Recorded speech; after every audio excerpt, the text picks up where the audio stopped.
درلوده وایي دوی په دې چې هغې هلته هغه د لمانځه فضیلت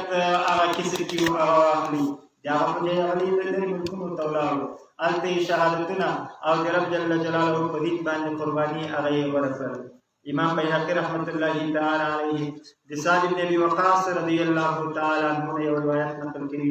وایي کله چې د احد غزوې ته روان وو نو په لاره کې عبدالله بن جحش رضی الله تعالی عنه وایي ما ته وویل چې راځه سعد یو دعا وکړو ځکه پیغمبر علیه الصلاة والسلام فرمایلي دي د جنګ په وخت کې دعا د جنګ په نزدیک کې دعا دا اجابت ته ډېره نږدې نو وایي لښکر نه یو طرف ته او بیا اول ما دعا وکړه ما ویل الله تعالی په دغه جنګ کې یو ظالم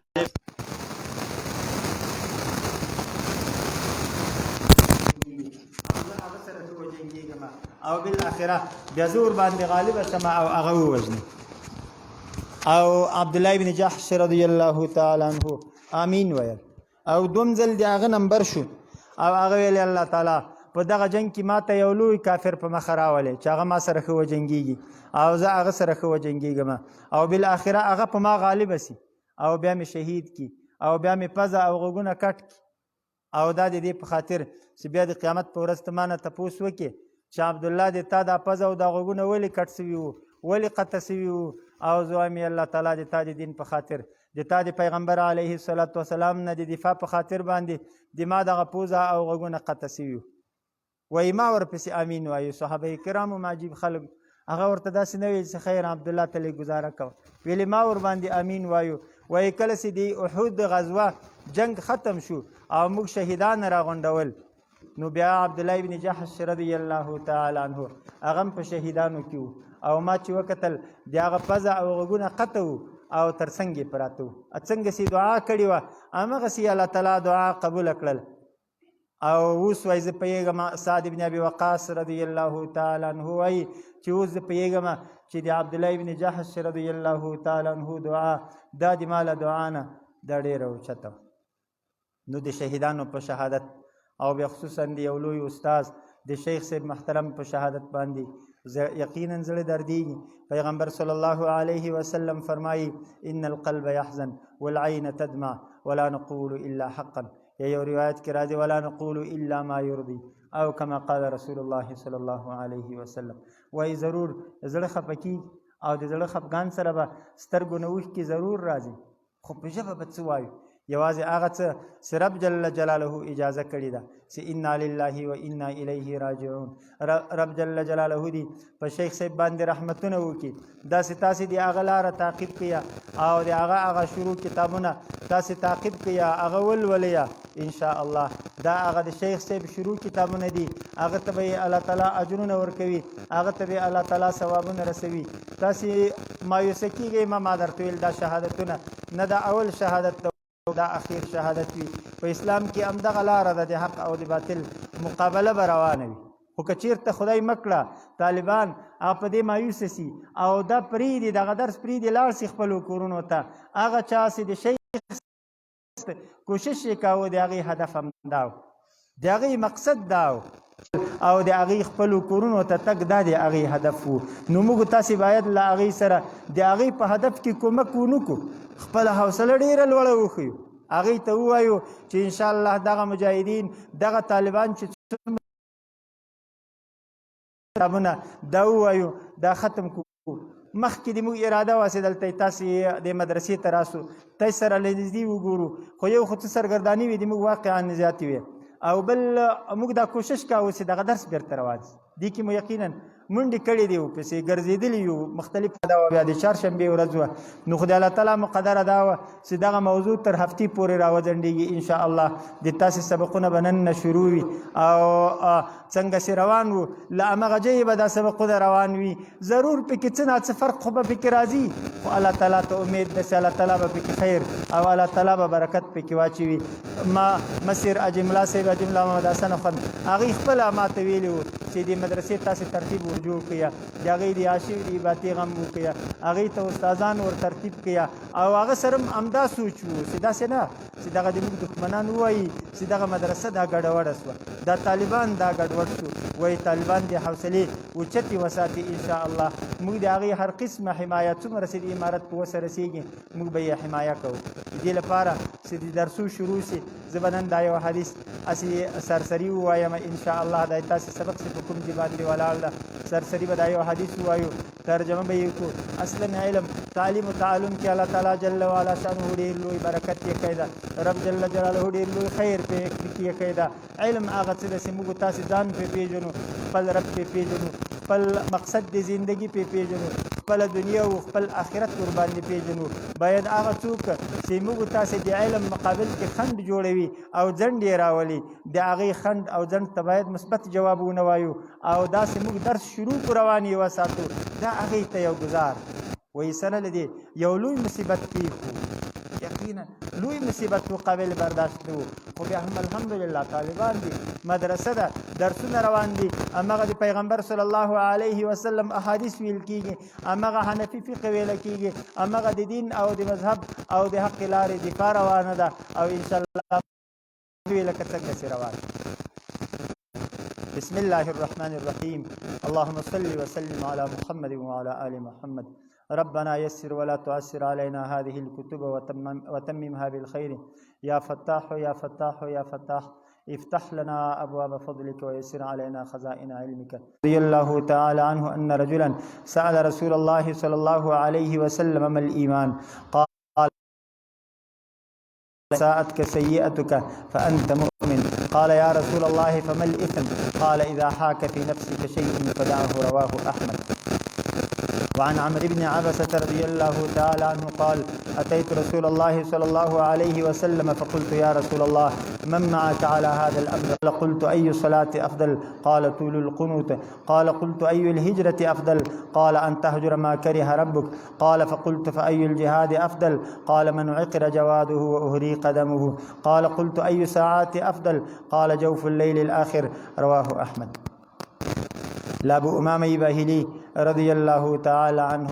لاغنا روایت ده د ایمان او د توحید په حق له بحث ده او ورسته تقریبا اخیر دغه باب د کتاب الایمان ده او تاسو ته خوشی سي الحمدلله ډیر پوره تحقیقاتو توضیحات درکړي دي چې ولی الدین رحمت الله تعالی علیه او محی سنت رحمت الله تعالی علیه دا دواړه شافعی مسلکه شافعی مذهب دي او د ایمان په زیادت او په نقصان او د ایمان په ترکیب او په هغه انبساط کې د هغې مسلک لکه د محدثینو غوندې ده چې هغې اعمال داخل په ایمان کې بولي او په هغه حساب باندې ایمان قابل د زیادت او د نقصان بولي نو ضرور همغه عنوان یې سلسله یخی دعوا یې ده احادیث ضرور د هغې په تایید باندې راوړي نو د ابو امامه باهلي رضی الله تعالی عنه حدیث هم یو له هغې جملې د یو برخه په دې باندې دلالت کوي لابو امامه باهلي رضی الله تعالی عنه روایت ده وی ان رجلا سأل رسول الله صلی الله علیه وسلم ما الایمان وی یو سړي تپوس وکړو د پیغمبر صلی الله علیه وسلم نه چې ما الایمان ایمان څه شی دا مل ایمان یا الایمان ما هو موږ تاسې منطق کې ویلي دي په دې کې اصل کې سوال له حقیقت الشی نه کېږي کنه د هغه حقیقت هغه ما هو به هو چې کوم شي باندې هغه جوړ شوی ده هغه به په جواب کې راځي لکه د انسان سوال چې وکړ الانسان ما هو جواب کې به راځي حیوان ناطق حیوان ناطق به په جواب کې راځي خو دلته علما تفسیر د حدیث داسې کوي چې نښه د ایمان دلیل د ایمان څه ده داسې زه په دې باندې پوه شم چې زه واقعا مؤمن یم صحابه کرام هغه عجیب خلک صحابه کرامو سره هغې سره به همیشه دا سوال پیدا کېدو چې زه خو به منافق شوی نه یم حضرت عمر رضی الله تعالی عنه به صاحب د سر د پیغمبر صلی الله علیه وسلم حذیفه ابن یمان رضی الله تعالی عنه ته قسم ورکاوه ایتا د پرب قسمی چې پیغمبر علیه السلام خو به د ما نوم منافقینو کې نه وي یاد کړی وی حذیفه ابن یمان رضی الله تعالی عنه چې به کله ورته ویل چې نه حضرت عمر رضی الله تعالی عنه به ډېر خوشحاله شو چې دا د رب جل جلاله رحمت ته چې د ما نوم ورته پیغمبر علیه السلام منافقینو کې نه دی یاد کړی. نو ځکه به صحابه کرامو داسې سوالونه ډېر کول د پیغمبر علیه السلام نه چې زه به په څه پوهېږم چې زه واقعي مؤمن یم او د ما ایمان د منافقت نه. نو وایي سړي د پیغمبر علیه السلام نه تپوس وکړو چې ایمان څه شی ده، علامه د ایمان څه شی ده. علامه غرغشتو رحمت الله تعالی علیه تر لاندې لیکلي دي ای علامته. دا لکه ما چې درته مخکې وویل چې اصلا په دغه ماهوه باندې سوال له حقیقت الشی نه کېږي. که دلته سوال له حقیقت نه وکړو نو بیا دغه جواب نه ورسره لګېږي. نو په همدې وجه حذف د مضاف ورسره ږدو چې علامه د ایمان، نښه د ایمان. داسې زه مطمئن شم چې مؤمن یم، دا به په څه زه مطمئن کېږم. پیغمبر علیه السلام ورته وایي قال اذا سرتک حسنتک وساءتک سیئتک فانت مؤمن. وایي کله تا یو نیک عمل وکړو او په هغه باندې خوشحاله سوي، پرې مغروره نه سوي. کله کله خدای مکړه نیک عمل هغه سبب لپاره د تکبر وي، هغه سبب لپاره د غرور وي، سړي ته ځان ډېر غټ ښکاره سي. وایي هغه عبادت چې سبب لپاره د تکرر د غرور ګرځي تر هغه وایي هغه ګناه بعضې صوفیه وایي بهتره ده چې سبب لپاره د عجز و د انابت الی الله او سبب لپاره د توبې جوړي. ځکه د هغه نهایه په ګناه په لویه ګناه ده او د دې نهایه په توبه چې هغه سبب لپاره د طهارت او سبب لپاره د پاکي ده. نو وایي اذا سرتک حسنتک چې په یو نیکي باندې ته خوشحاله سوې، د رب شکرانه دې ادا کړه، جومات ته لاړې، تکبیر اولا سره د جمع ونیودله او په دې خوشحاله سوې چې الله تعالی راته توفیق راکړو. دا د ایمان نښه ده. وساءتک سیئتک او چې هغه بدي یو ګناه درنه صادره سوه او په دې خفه شوې فانت مؤمن.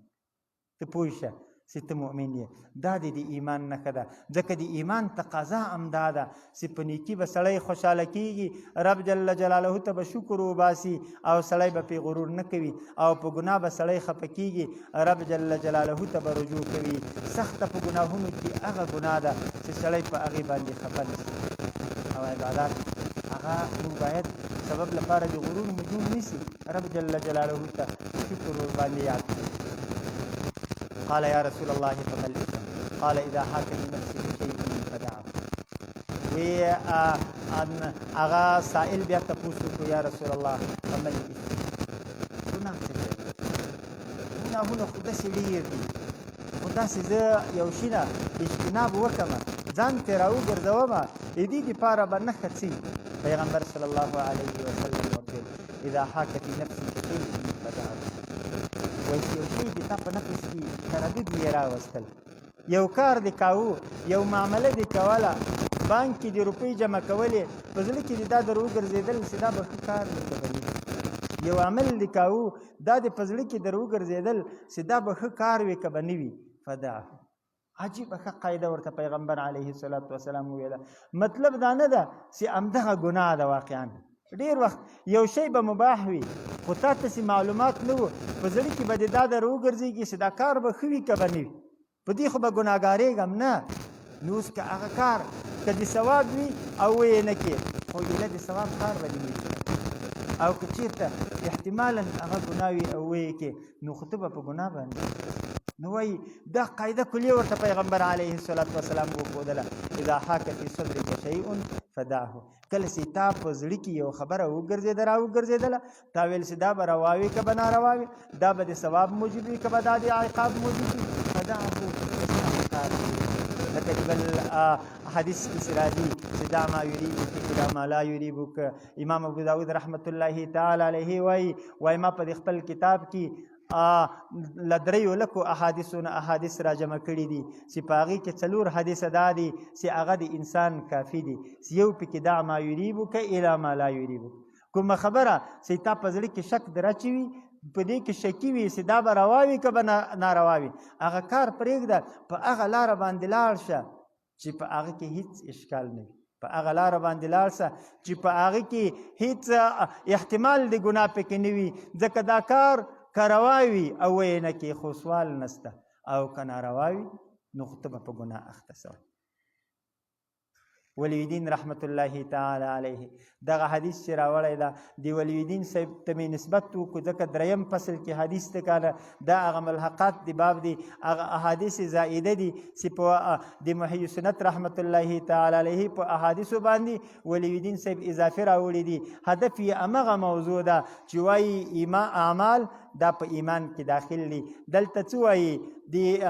امام شافعي رحمت الله تعالی علیه په نس یا امام ولی الدین رحمت الله تعالی علیه په نس دغه حذف د مضاف نه ورسره کوو چې ما علامة الایمان هغه وایي مل ایمان د حقیقت د ایمان د ارکانو د ایمان هغه ما هو داخل فی الایمان د هغه تپوس سوی پیغمبر علیه الصلاة والسلام داخل فی الایمان څه شی بللی دي سرور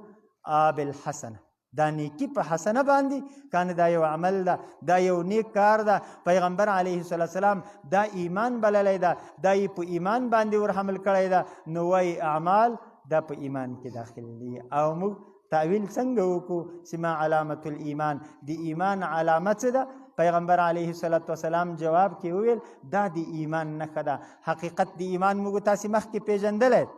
حقیقت د ایمان همغه ده خو نښانه یې دا ده ډېر شیونه هغه د یو شي نښه وي په یو شي قرینه وي د یو شي دپاره علامه وي خو د هغه په منځ کې داخل نه وي د هغه په انتفاع باندې د هغه انتفاع نه راځي د هغه په وجود باندې د هغه په وجود یو دلیل ده هغه ما هو له علامه د هغه په وجود باندې دلیل ده خو هغه ورسره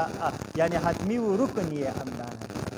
دا یو حدیث شریف مې صرف د دې لپاره وویل چې تاسې دا به د کتابو شروع سي انشاء الله شیخ صاحب محمد نعیم راغلی ده الله تعالی د هغې ته جزای خیر ورکړي الله تعالی دې ورته توفیق ورکړي شیخ صاحب په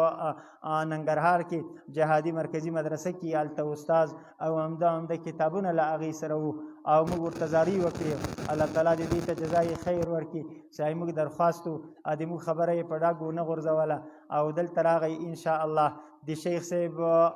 رحمه الله دا کتابونه هغه به وایي هغه به یې تعقیبوي ریاض الله مولوي صاحب سره ما وعده کړې ده چې مالکه شیخ صاحب ته کتابونه بوجو یو کتاب به سبا وختي زه ورسره وایم خیر که د طالبانو اجازه راکوله خو سهار وختي مې په دې خاطر ویل چې هلته د موږ کارونه ډېر زیات واقعا ډېر زیات دي نو ما ویل چې هغه رسمیاتو نه مخکې یو کتاب او یا که ډېر هغه نهایي دوه کتابه مختصر به زه پکې سبق وایم که څه موږ کې د دې قابلیت نشته خو بس طالبان د وړې دورې او د غټې دورې څو کاله موږ مخکې کېناستلي دي هغه طالبان چې سړي مخکې کېني او سړی کتاب خلاص کړي بس لږ ورسره اشنا سي که نه دا کتابونه دا په موږ باندې واقعا ډېر غټ دي اصلي سبق به تاسې ته شیخ صاحب وایي انشاء الله الله تعالی دې هغې ته جزای خیر ورکړي الله تعالی دې هغې ته توفیق ورکړي د ما بیا تاسې ته او کوم طالبان کوم ملګري دي تاسې چې تللي دي هغې ټولو ته بیا په اخر کې یو اطمینان ورکوم چې تاسې سبقونه به انشاء الله جاري وي څنګه چې محدثین کرامو د احادیثو تحقیق کړی ده شیخ صاحب به انشاء الله په همغه انداز به تحقیق کوي او تحقیقي سبق به درته وایي څونه چې ضروریات دي د سبق دي هغه ټول پکې ویل کي خو چې تاسې په توجه باندې درسونه ووایاست وأصلح لنا آخرتنا التي فيها معادنا واجعل الحياة زيادة لنا في كل خير واجعل الموت راحة لنا من كل شر اللهم اقسم لنا من خشيتك ما تحول به بيننا وبين معاصيك ومن طاعتك ما تبلغنا به جنتك ومن اليقين ما تهون به علينا مصيبات الدنيا ومتعنا بأسماعنا وأبصارنا وقواتنا ما أحييتنا واجعله الوارث منا اللهم اجعل ثأرنا على من ظلمنا وانصرنا على من عادانا ولا تجعل مصيبتنا في ديننا ولا تجعل الدنيا أكبر همنا ولا مبلغ علمنا اللهم لا تسلط علينا من لا يخافك فينا ولا يرحمنا اللهم لا تسلط علينا من لا يخافك فينا ولا يرحمنا اللهم لا تسلط علينا من لا يخافك فينا ولا يرحمنا اللهم اهدنا فيمن هديت وعافنا فيمن عافيت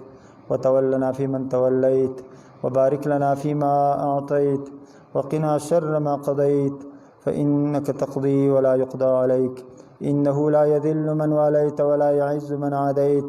تباركت ربنا وتعاليت نستغفرك اللهم ونتوب إليك اللهم انصر الإسلام والمسلمين